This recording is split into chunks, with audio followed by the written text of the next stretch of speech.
डेरा Ghazi Khan police ने सरहदी इलाके की पुलिस चेक पोस्ट पर दहशतगर्दों का बड़ा हमला नाकाम बना दिया। थाना वहवा की झंकी पुलिस चेक पोस्ट पर 20 से 25 खारजियों ने रात की तारीकी का फायदा उठाते हुए मुख्तलिफ अतराफ से एक बार फिर हमला किया। दहशतगर्दों ने रॉकेट लॉन्चर्स और जदीद खुदकार असलहे का इस्तेमाल किया। चौकी पर तैनात पंजाब पुलिस के जवानों ने जवाबी फायरिंग से ख्वारिज को भागने पर मजबूर कर दिया। पंजाब और केपी बॉर्डर पर दहशतगर्दों का हमला नाकाम बनाने पर पुलिस को खराज तहसीन पेश करने की करारदाद पंजाब असेंबली में जमा करा दी गई। डेरा गाजी खान पुलिस ने सरहदी इलाके की पुलिस चेक पोस्ट पर दहशतगर्दों का बड़ा हमला नाकाम बना दिया। थाना वहवा की झंकी पुलिस चेक पोस्ट पर 20 से 25 खारजियों ने रात की तारीकी का फायदा उठाते हुए मुख्तलिफ अतराफ से एक बार फिर हमला किया। दहशतगर्दों ने रॉकेट लॉन्चर्स और जदीद खुदकार असलहे का इस्तेमाल किया।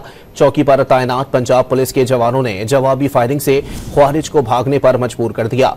पंजाब और केपी बॉर्डर पर दहशतगर्दों का हमला नाकाम बनाने पर पुलिस को खराज तहसीन पेश करने की करारदाद पंजाब असेंबली में जमा करा दी गई।